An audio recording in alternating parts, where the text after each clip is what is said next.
All right, good afternoon, guys. Welcome back to Bald Feather Bets, where we are taking a look at the national championship game in college football tonight. Quick recap of NFL divisional round.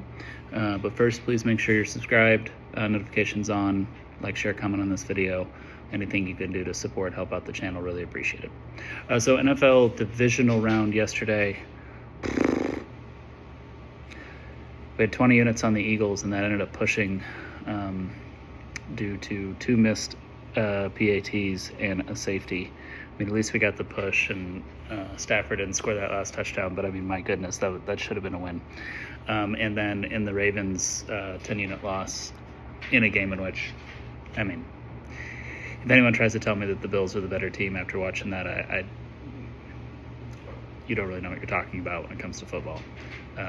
The Ravens are the better team. They turn the ball over 3 times, and that happens.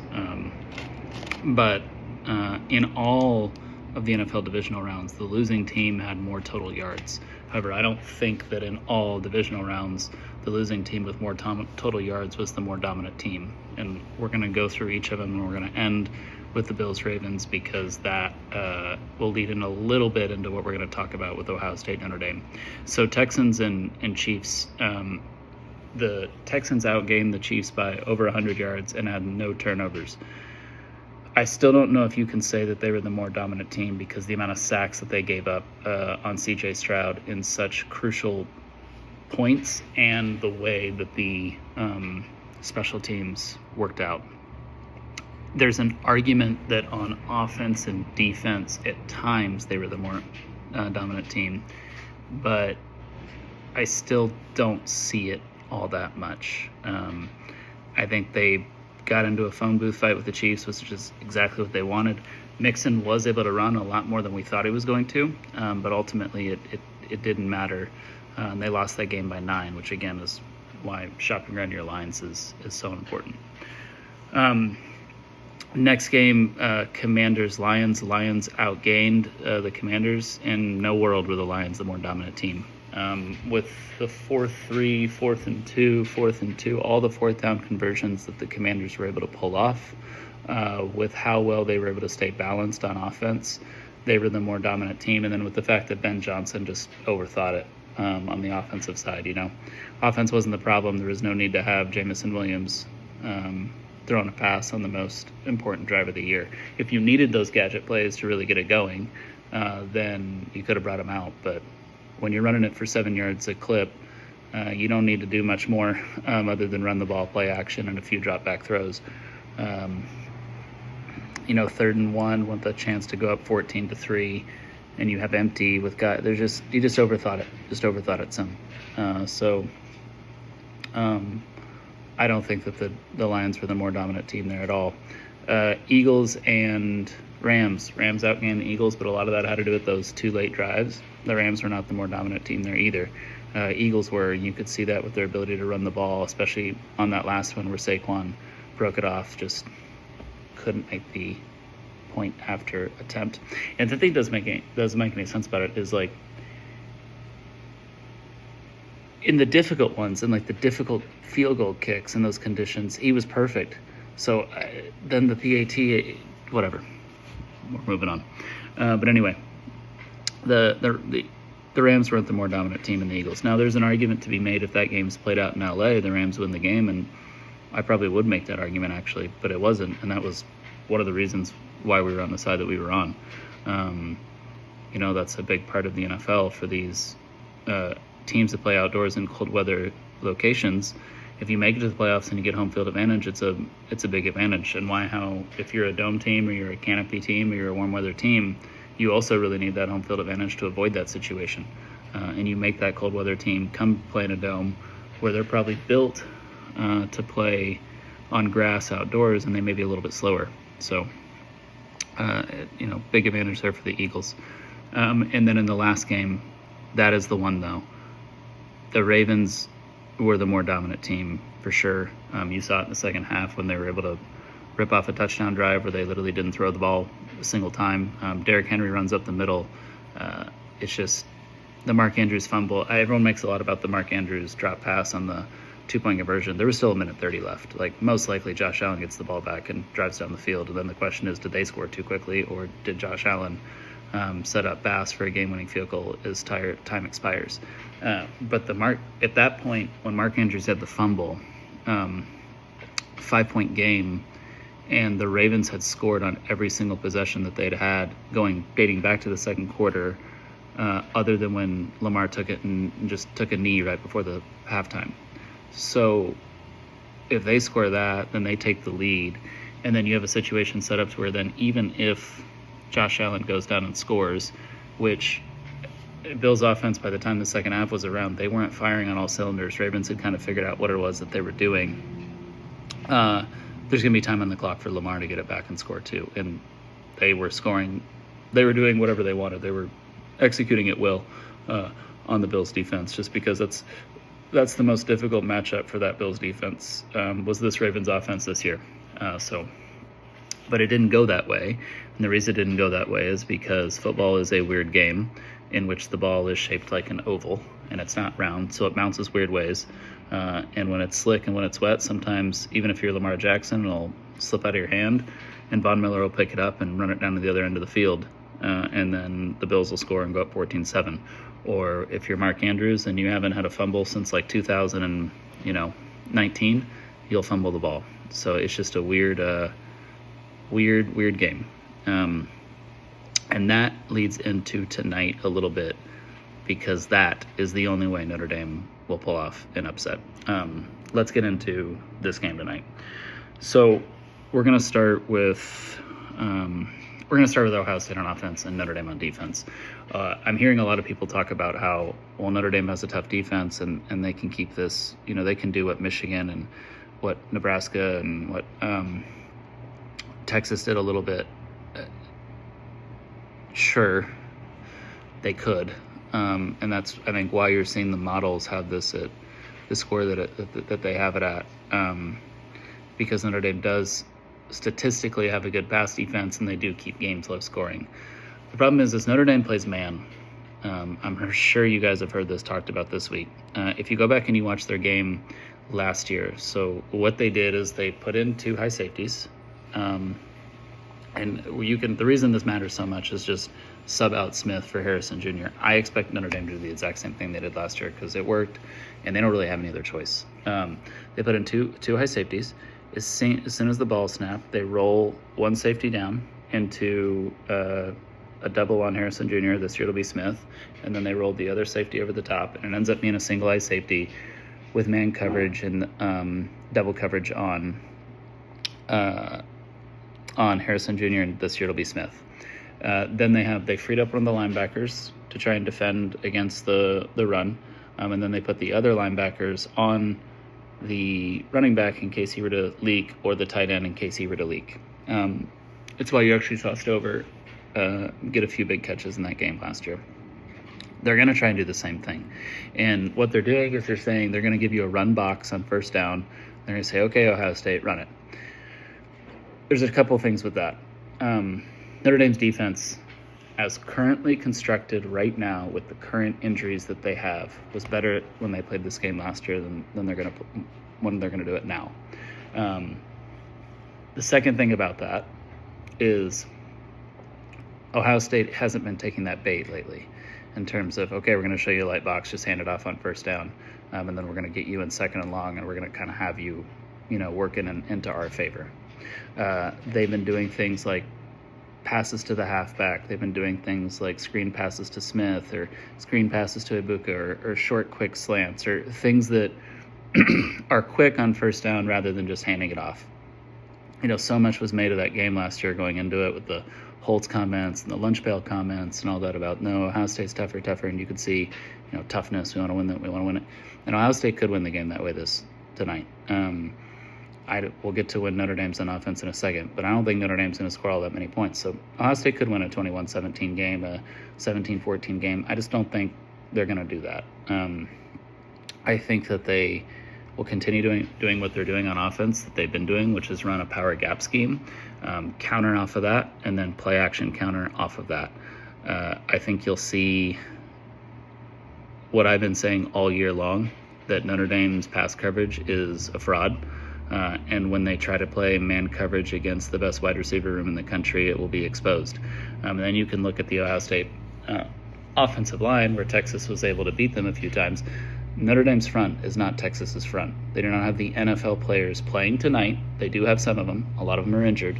They do not have the NFL players playing tonight that can expose the makeshift offensive line for Ohio State the way that Texas was able to a bit with, especially with Colin Simmons coming off the outside. Notre Dame doesn't have that guy. They don't have that.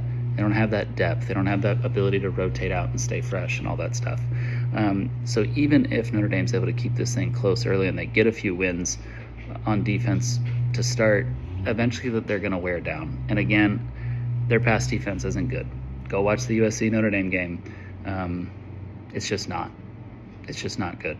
And Smith and Egbuka and Tate, mainly Tate. People sleep on Tate all the time, man. Tate's a dog. And Tate came up big against Texas when Texas was doing that same thing where they showed a too high safety look. They rolled down and made sure they had bracket coverage. They were playing zone though, where they made sure that so it's bracket coverage, not double coverage. They were at bracket coverage on Smith, and then letting the zone kind of deal with the rest. That's where you saw Tate was the one that kind of made a lot of those big plays for Ohio State, and then also the backs out of the backfield. So I just think this is an uphill battle for Notre Dame's defense. I think the matchup itself, a team that says we are a man-based team, who has their number one cornerback, who will be a first-round draft pick in April, not playing since week 7, who has the pass rush very limited due to the injuries that they've had this year. That's hard, because then you're asking these guys to actually hold up in man coverage against these wide receivers that they're not as good as. Some games people play inspired while the other team plays down. Ohio State's not going to play down. Ohio State had their down game last game against Texas. They had their mental mistakes last game against Texas. They had their penalties last game against Texas. They had their a little bit sloppier than they probably should have been last game against Texas. And we thought Ohio State's played 2 perfect games in a row. There's no way they play a third. They didn't play a third perfect game in a row, and they still found a way to win. I'm not saying they're going to play another perfect game, but they won't play down. They won't have the same let down on some of the plays, on some of the situations, especially Henderson. Ohio State was about to go up 14-0, game would have been over, and then Henderson gets that personal foul. You're not going to see a lot of the 2nd and 20s, I think, this game that you saw against Notre Dame. Now, the flip side of that, so Ohio State's opponents are like the least penalized opponents of any of the big teams. I think a lot of that has to do with the nature of human beings, so much as we've made about $20 million roster, even though it's not the most expensive roster in college football, even though most of the big time programs are spending $20+ million on their rosters right now. It's really funny to me the way that narrative's been brought, but there's a lot of referees who are old school. They feel they have to preserve the nature of college football, so they look their other way sometimes on some penalties against Ohio State. Notre Dame has to take advantage of that while they're on defense. They have to get very handsy with these wide receivers to try and force them off their routes early so that Howard has to hold the ball some, and then maybe they can force him into some bad decisions so the pass rush can get home. The other problem with that is Howard's mobile, whereas Kyle McCord last year wasn't. So you can see some big plays probably with Howard's legs tonight. He will run. He will run, especially if those cornerbacks are getting handsy with the wide receivers and the refs aren't calling it. I think the refs will let Notre Dame get away with a little bit more handsiness on the wide receivers than probably Ohio State fans will be happy with. You probably will see some egregious no calls. Again, I don't know if it's going to matter. Now let's go to Notre Dame on offense and Ohio State on defense, and this is where I really see zero path. We talked last week about a couple of things, about how after the Oregon game, Ohio State changed their defense. They went into a 3 high safety with Downs, who kind of acts as a free man who's allowed to either play back deep or come up forward. They don't have to change anything, even though Notre Dame doesn't have the ability to really beat anybody deep. They don't have to change anything against Notre Dame because of how good Downs is. And he will be able to to contain on outside runs, which is what Notre Dame's offense is built off of. They're built off of off-tackle runs. They do it a little bit more with a power scheme, whereas Texas did it with an outside zone scheme. But they also filter in outside zone too. They're built off of outside runs, and Ohio State is the number one defense in the country at defending the outside run. Caleb Downs and Ransom are the best safeties in the country at keeping contain on those outside runs. Even if your tackle gets contained on the defensive end or on the linebacker, they are there to clean it up. Case in point, second and goal when Texas did the toss to Blue, and Ransom came in and absolutely blew it up. And if he wasn't going to Downs they were both right there. So that's, I think, going to be a non-factor for Notre Dame. So you take that out of the play. People are making, there's a tendency between for big games like national championship games where the media will start to make you think that the big players on the underdog team are as good as the big players on the favorite team. They're writing stories about Notre Dame's wide receivers, all that stuff. We've talked about how the only weakness that you can really expose on an Ohio State defense this year is Igbinosun and Burke on the outside. You have to try and beat them on the outside. Notre Dame doesn't have that ability.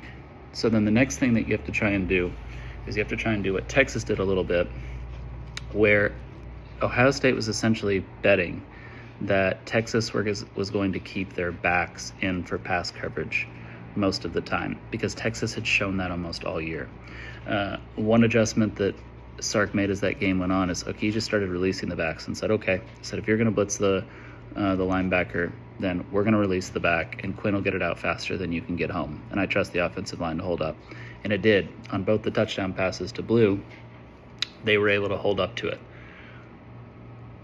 Do we think that Riley Leonard and Notre Dame's offense is going to be able to execute that at the same level? If you do, then there's a path right there for Notre Dame to keep this close and actually score some points on offense. I don't. I think you're going to see Riley Leonard pressured. I think you're going to see him pressured into mistakes. And a weird thing about Leonard, because he's a mobile quarterback, and usually mobile quarterbacks they do better against the blitz than non-mobile quarterbacks. Riley Leonard does terrible against it. Riley Leonard under pressure is like one of the worst quarterbacks in Power 4. They're not in a conference, but Power 4 plus Notre Dame. It's really weird. It doesn't make sense. I mean, I get why a Quinn Ewers or a statue guy back there doesn't do well against, because they can't move, they can't escape it, they can't get out of the way. Riley Leonard can, but somehow he doesn't do well with it. Notre Dame is going to try to establish off-tackle runs. I don't see them getting the ability to do so. And then if that doesn't work, then you're gonna see the game in Riley Leonard's hands. They have to win on first down. Notre Dame has to win on first down. If it's second and long and then third and medium to longs all game long, they don't have any choice. They have to keep it close early because of how good Ohio State's defense is in the second half. And then on top of that, they need something else to go their way.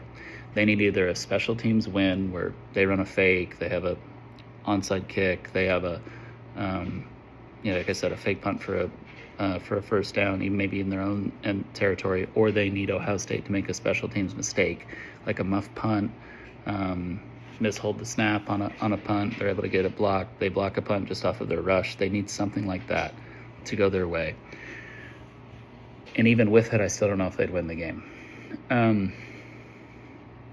So I think you guys probably figure out where I'm leaning here.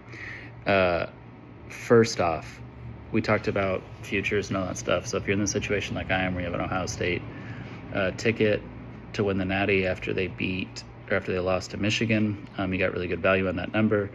Is it worth to hedge with a Notre Dame money line? As much as I don't think Notre Dame will win, it is worth the hedge because you're getting decent value. You're getting like plus 350 or something on Notre Dame to win the game. So you probably should take a small hedge on there to just make sure you lock yourself in a profit. The second thing is, what are you looking at then in the game tonight? If you already have an Ohio State ticket with really good plus money, just leave it alone. You don't need to mess around with the spread because there is a world where this is a 21-17, 17-14 type game, similar to the way that they've played in the past 2 years. So just don't just don't mess around with it. But if you don't and you want to play the game, we're going to lay the 8 with Ohio State. Shop around your lines, and if you want Notre Dame, make sure you're getting the 9.5. It may even get up to 10 before kickoff. The other thing that we're going to do is we're going to take the Notre Dame team total under 17.5. We don't bet totals here. We haven't given one all year long. I like this one too much to not give it.